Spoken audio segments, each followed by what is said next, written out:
The air in Panama City is thick and heavy, saturated with the smells of diesel, ripe fruit, and the salt of the nearby ocean. It is a pressure cooker of tension.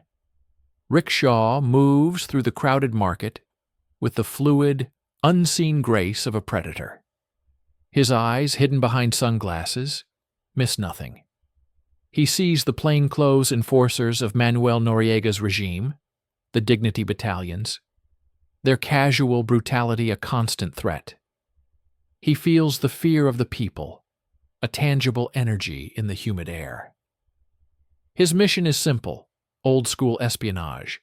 Identify the most loyal, most vicious unit commanders, the men who will not hesitate to fire on American soldiers when the inevitable invasion comes. He meets his informant, a nervous man named Javier, in the shadowed alcove of a closed shop. The exchange is quick, a folded piece of paper passing from a sweaty palm into Rick's steady hand. But as Rick turns to leave, the atmosphere shifts. The casual surveillance tightens. A Dignity Battalion soldier, his face a mask of suspicion, locks eyes with Javier. He barks a command. Javier freezes, a rabbit in a snare. Rick melts back into the crowd, his mind racing, calculating the angles of escape, the collateral damage. He is a ghost, and ghosts do not intervene. But he watches. He sees Javier grabbed, shoved against a wall. The questioning is loud, violent. A crowd gathers, a mix of fear and morbid curiosity. Rick's jaw tightens. This is the reality of his war. It is messy, it is human, and it is bloody. He is about to turn away when a black sedan screeches to a halt. 2 more men get out. They are not thugs. They are officers, crisp in their uniforms. They drag Javier into the car. As the door slams shut, Rick sees the raw, final terror in the informant's eyes. He has just witnessed a death sentence. The car speeds away, leaving only the echo of its engine and a sickening void. Rick's mission is compromised. The network is burning, and a man is dead because of it. He feels the familiar acid taste of failure. This is the cost of doing business in the shadows. Half a world away, the environment is a study in sterile silence. The CIA headquarters in Langley is a tomb of chilled air and humming machines. In a windowless room, Leo Weiss exists in a universe of pure logic. Green text scrolls across his black terminal, a symphony of code only he can conduct. He is young, his posture permanently shaped by the keyboard, his world defined by the elegant architecture of ones and zeros. Here, problems have clean, beautiful solutions. He is summoned to a secure briefing room.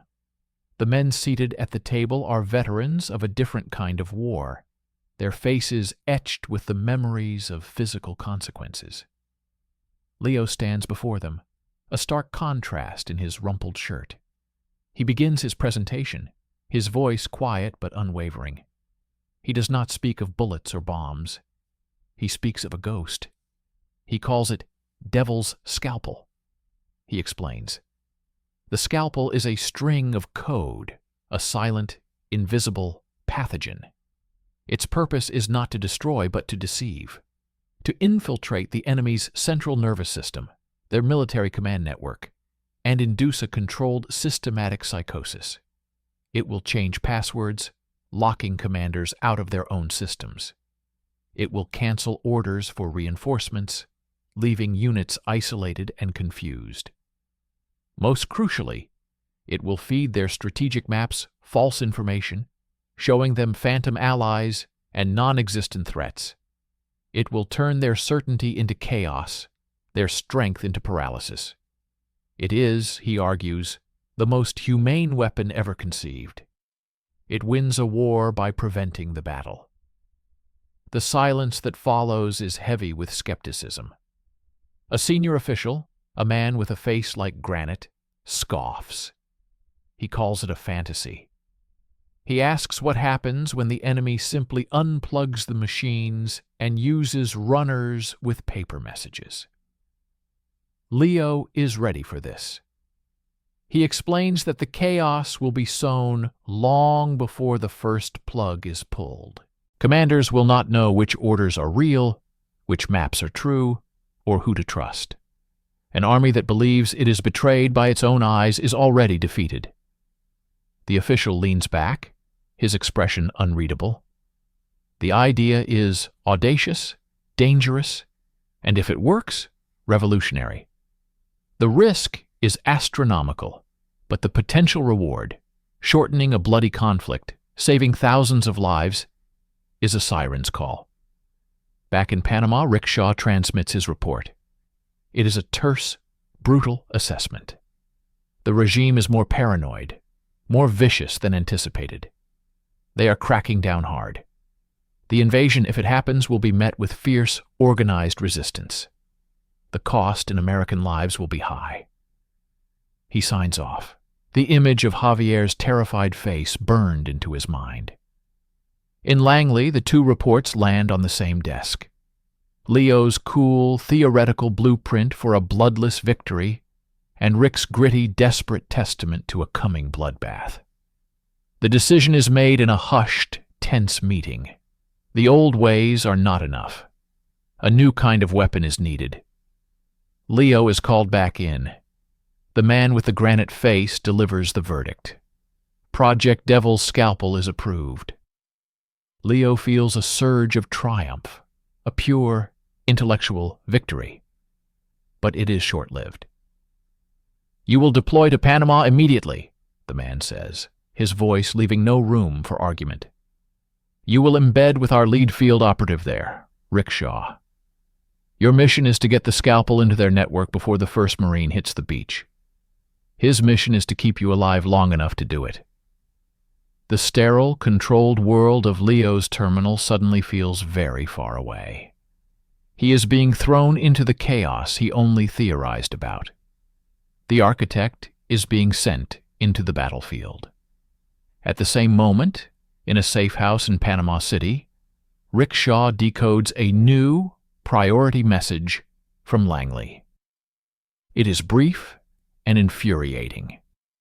A technical asset, call sign Scalpel, is being inserted into his theater of operations. He is to provide full, unconditional support. The asset is the highest priority. The mission is the highest priority. Rick crumples the message in his fist. A technician, a desk jockey. They are sending him a computer expert while the city is preparing for a war. He looks out the window at the dangerous, unpredictable streets, his mind filled with the image of a man being dragged to his death. And now he is being ordered to babysit a programmer. The dread is a physical weight in his stomach. The priest of logic and the soldier of chaos are now shackled together on a collision course with a firestorm. The Panamanian night is a physical presence, hot and wet, pressing in on the windows of a nondescript sedan. Inside, the atmosphere is even heavier. Rickshaw drives, his eyes constantly scanning mirrors, side streets, the faces of passers-by. Every shadow is a potential threat, every slowing car a possible ambush. Leo Weiss sits in the passenger seat, a stark contrast. He is pale, clutching a hardened briefcase containing his laptop and the Scalpel virus as if it were his own heart. He looks out at the chaotic, vibrant life of the city and sees only a million variables he cannot control, a world of unpredictable, messy code. They have not spoken more than 10 words since Rick picked him up from the clandestine landing strip. The silence is a battleground. Rick finally breaks it, his voice a low, gravelly rumble. "Your little ghost. This Scalpel. How does it get into their system? Do we email it?" The sarcasm is thick. Leo flinches, not at the tone, but at the profound ignorance. No, it requires direct physical access, a terminal inside the Ministry of Defense network, for 5 consecutive minutes. Rick's knuckles whiten on the steering wheel. He lets out a short, harsh breath that is almost a laugh. Physical access. You understand their Ministry of Defense is one of the most heavily guarded buildings in the country. It's not a public library. I am aware of the security parameters, Leo says, his voice tight. The insertion protocol accounts for that. Your protocol is about to meet my reality, Rick counters, cutting the wheel sharply down a narrow alley. And my reality has guns in it. Your code can't stop a bullet. They arrive at the safe house, a cramped, dusty apartment, smelling of mildew and old cigarettes. A single bare bulb hangs from the ceiling. Maps and surveillance photos are taped to the walls.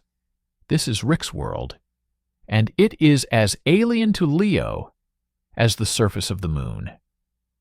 Rick spreads a schematic on a rickety table.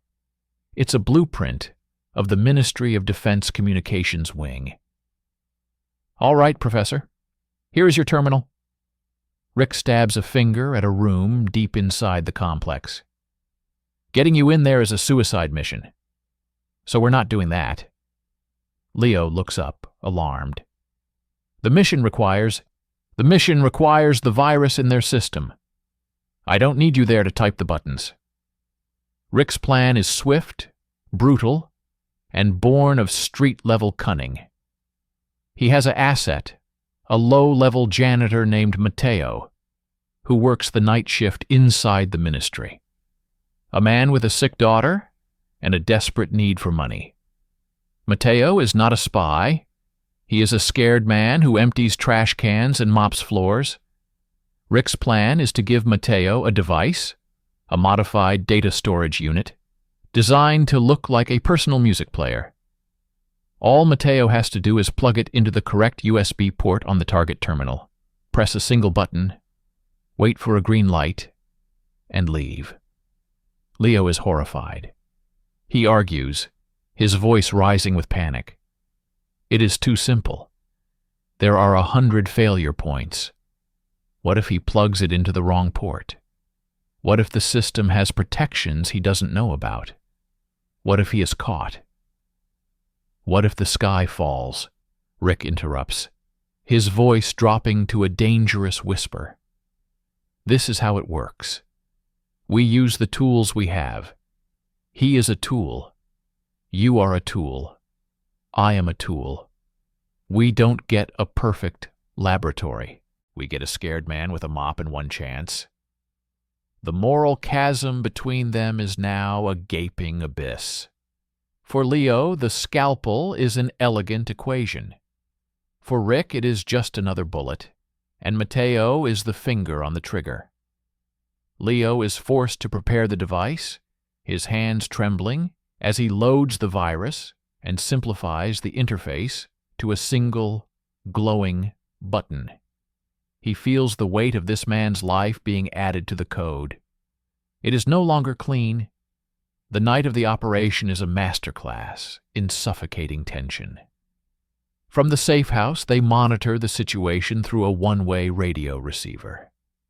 They can hear Mateo's breathing, quick and shallow, transmitted from a hidden microphone. They hear the squeak of his cart, the jingle of his keys, the distant voices of patrolling soldiers. Rick is a statue of focus, his eyes closed, living the mission through sound alone. Leo is sweating, pacing the small room, his mind running through every possible error in the code, every potential flaw in the hardware. They hear the soft click of a door. Mateo is in the communications room. His breathing is a ragged gasp now. They hear the rustle of his clothes, the faint sound of him fumbling with the device. Now, Leo whispers to the unhearing air. Just plug it in. A sudden voice, loud and close in the receiver, speaking rapid Spanish. A guard.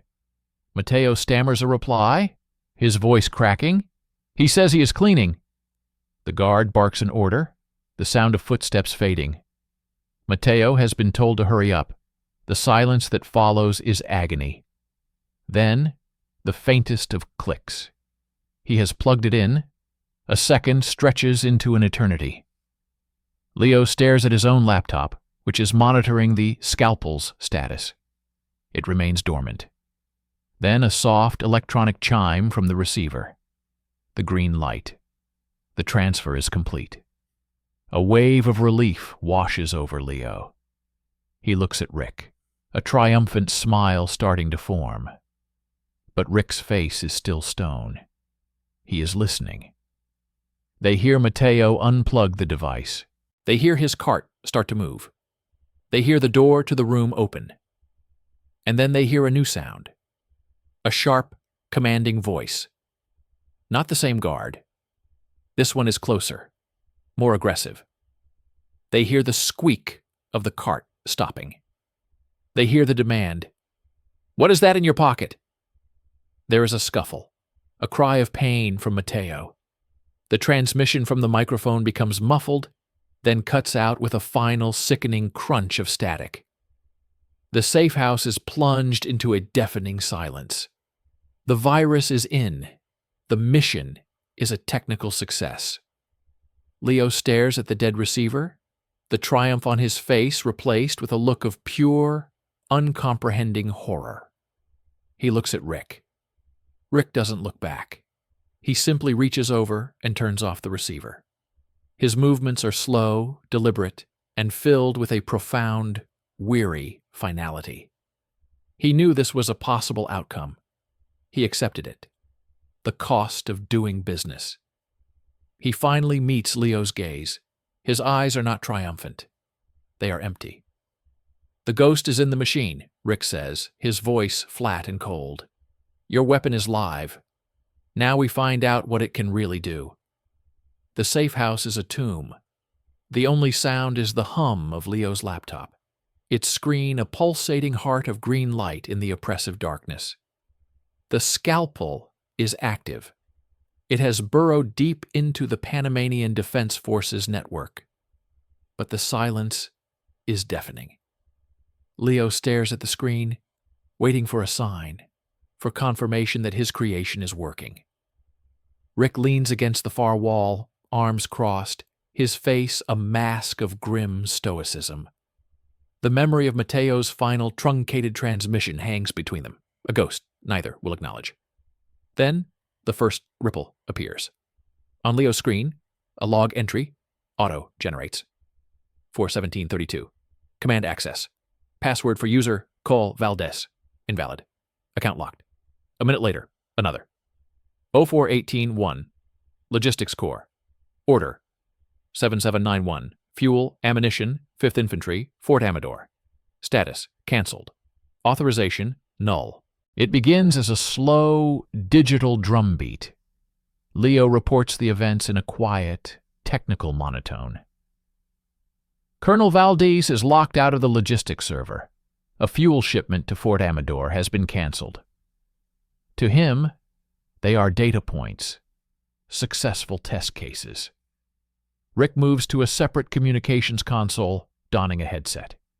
He tunes into the chaotic open-channel radio traffic of the PDF. What he hears is the human echo of Leo's data. A voice, frantic, speaking in rapid-fire Spanish.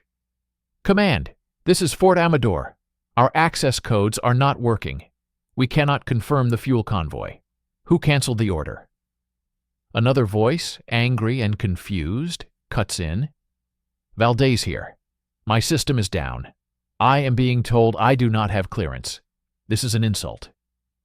Rick listens, a slow, cold smile spreading across his face. It is not a smile of joy, but of savage vindication. He looks at Leo. It's working. They're starting to eat each other. The drumbeat becomes a cascade. Leo's screen floods with activity. Password changes ripple through the officer corps like a virus. Supply requisitions vanish from the system. Training schedules are erased. The Scalpel is performing its symphony of chaos with flawless, merciless precision.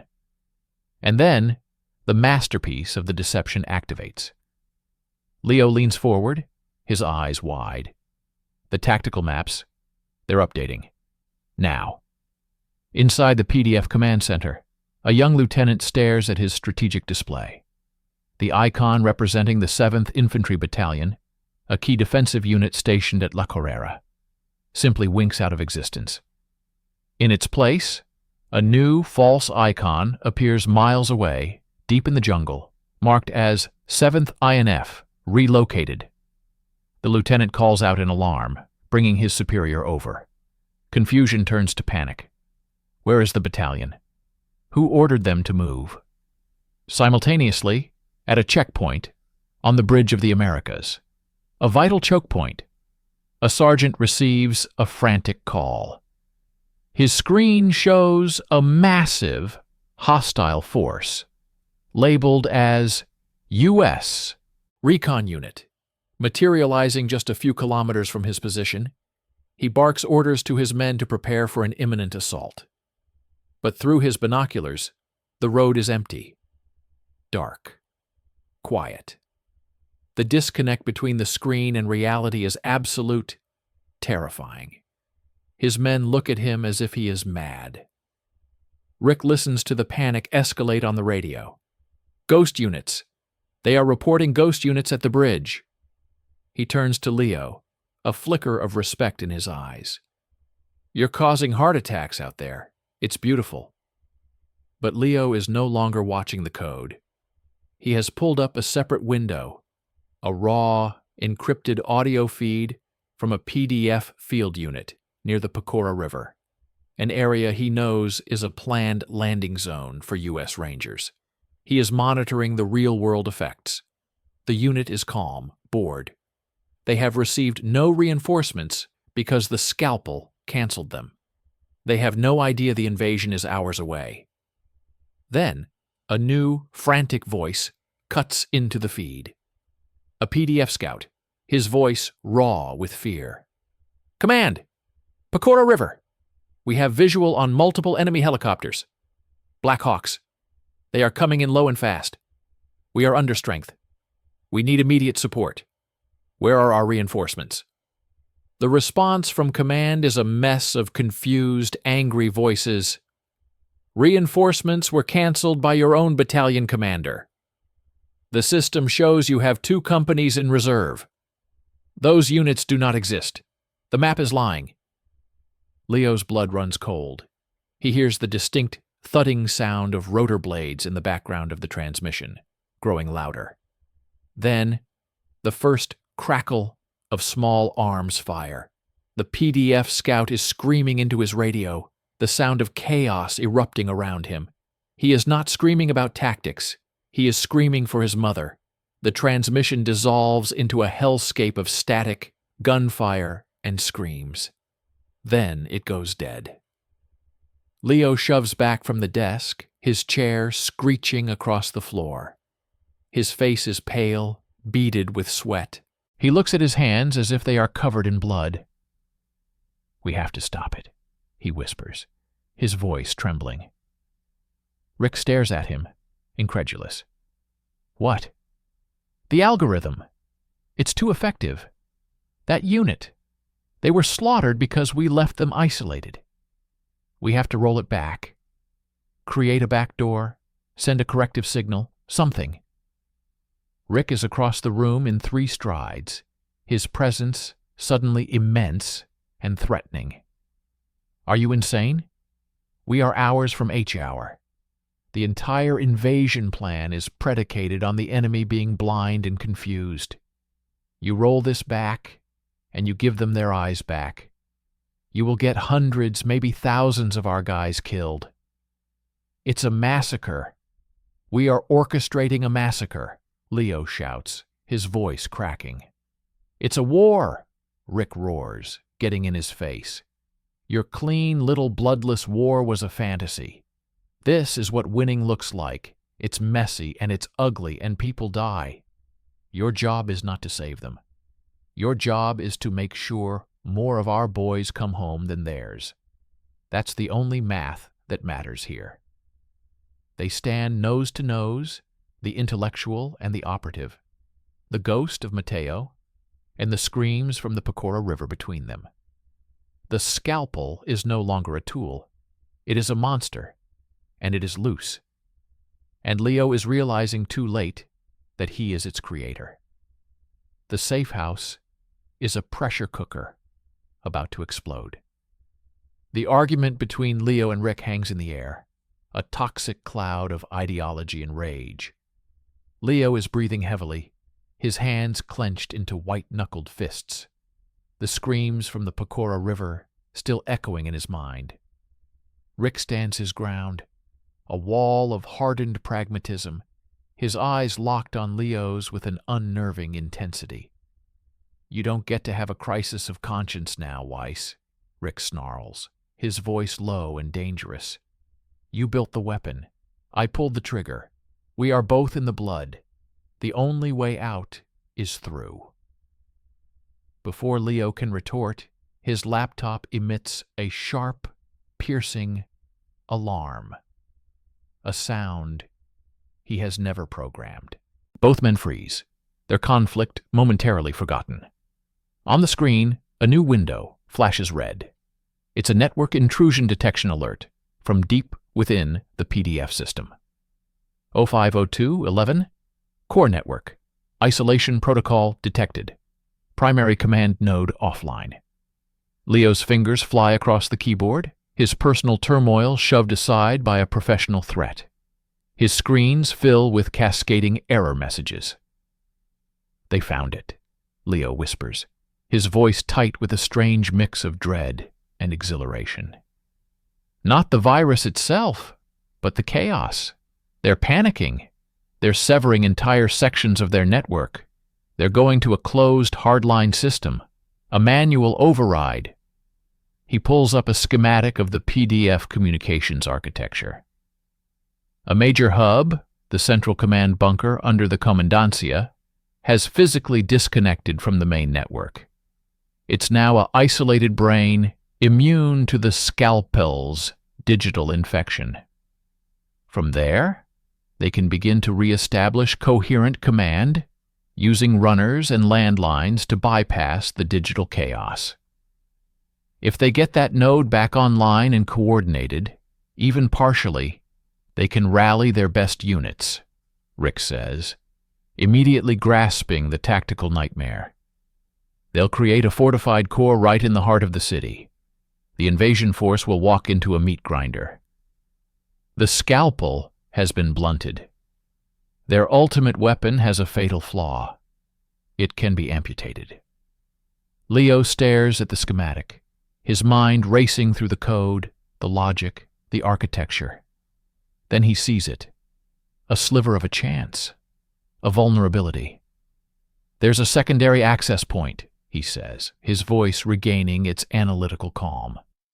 "A maintenance conduit. A physical fiber optic line that runs from a civilian telecommunications building 2 blocks away into the bunker's server room. It's for emergency repairs, system updates. They must have forgotten it exists. It's still showing as a potential pathway." Rick leans in, studying the blueprint. "Can you use it? Can you get the virus into the bunker through that line?" "Yes," Leo says, a fierce light in his eyes. "But I need physical access to the termination point inside that telecom building. And I need at least 10 minutes. The code will have to be rewritten on the fly to bypass their new local firewalls."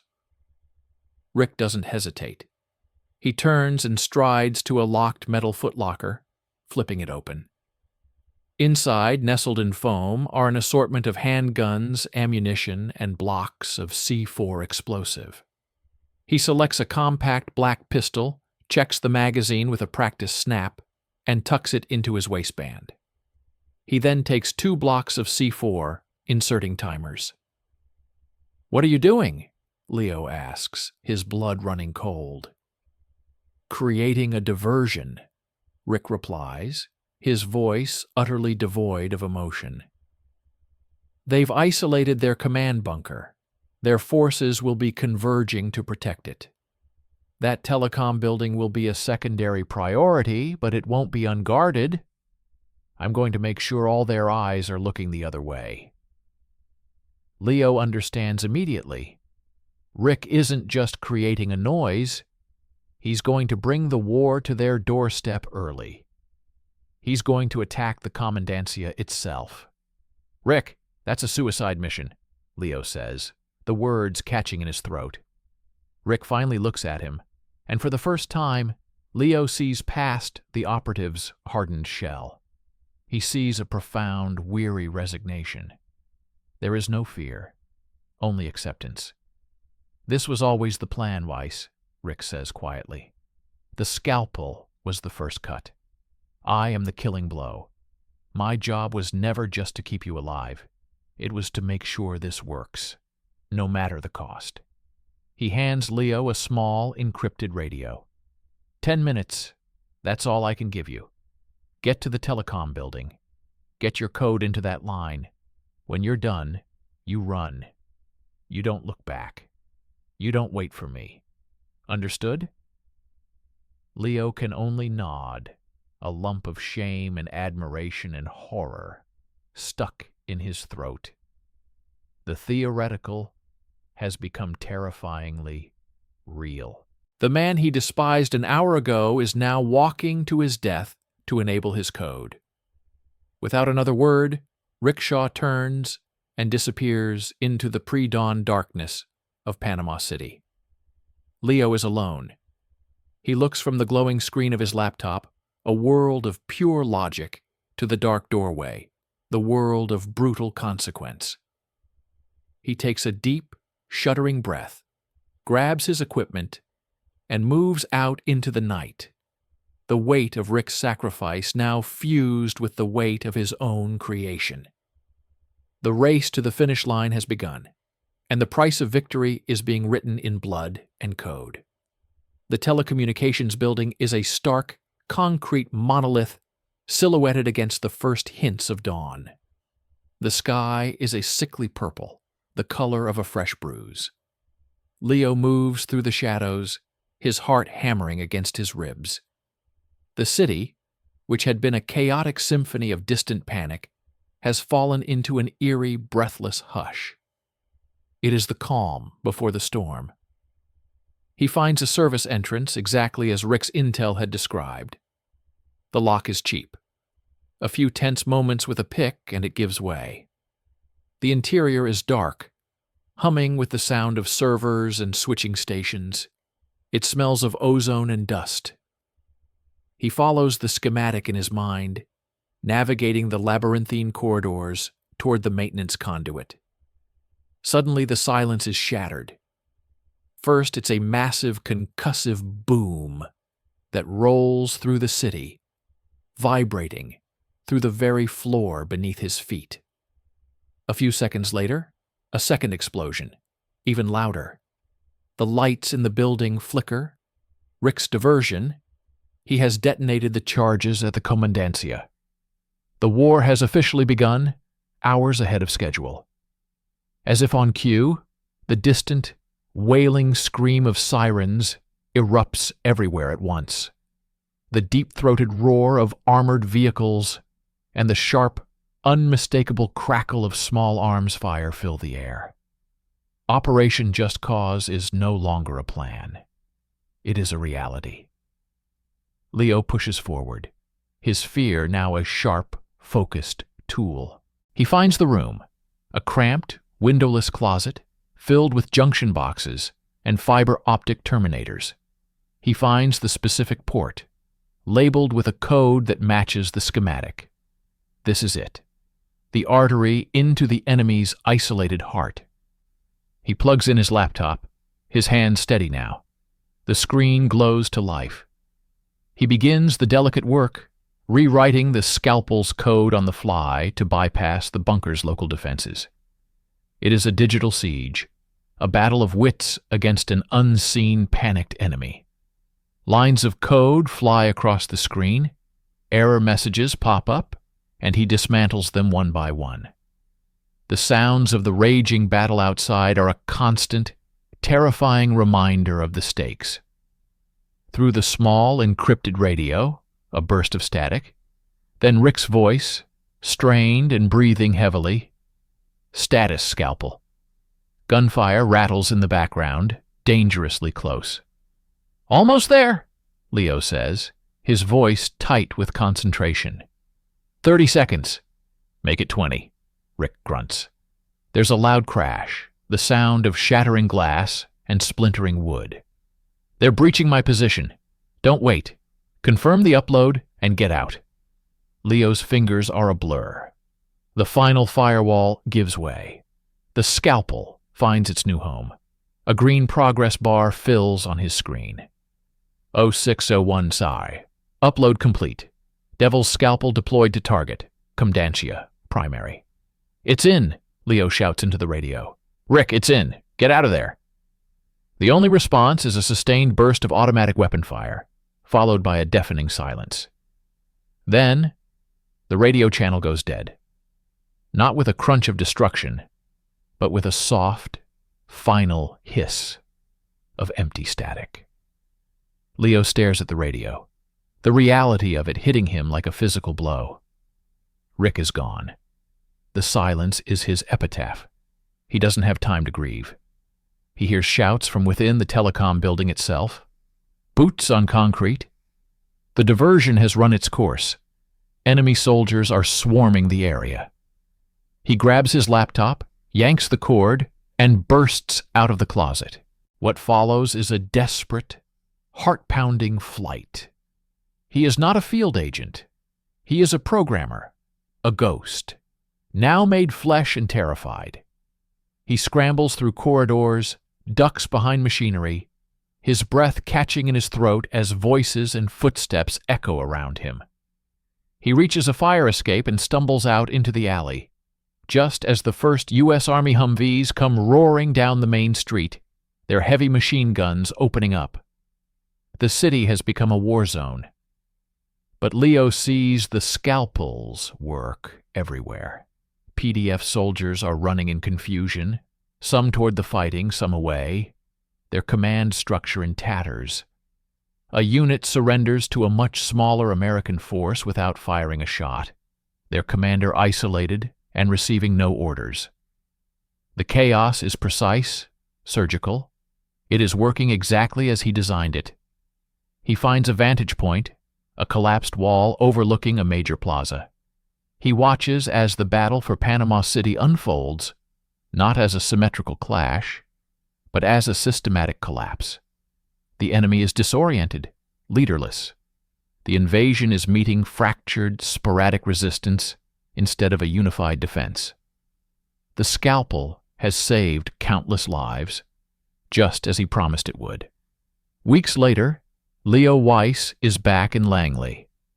The room is the same, cold and sterile. The same men who had greeted his plan with skepticism now sit in respectful silence. The official reports are in. The operation was a stunning success. Casualties were a fraction of what was projected. Devil's Scalpel is being hailed as a revolution in warfare. He is offered a promotion, a new division, unlimited resources. He looks at the men, at their satisfied faces. They see a tool that worked. He sees Mateo's terrified eyes. He hears the screams from the Pecora River. He hears Rick's final static-filled silence. He declines. He walks out of the headquarters into the bland daylight. He is a hero. He is a monster. He is the architect of a new kind of war, a war fought in the shadows of the mind, where the casualties are just as real but the blood is invisible.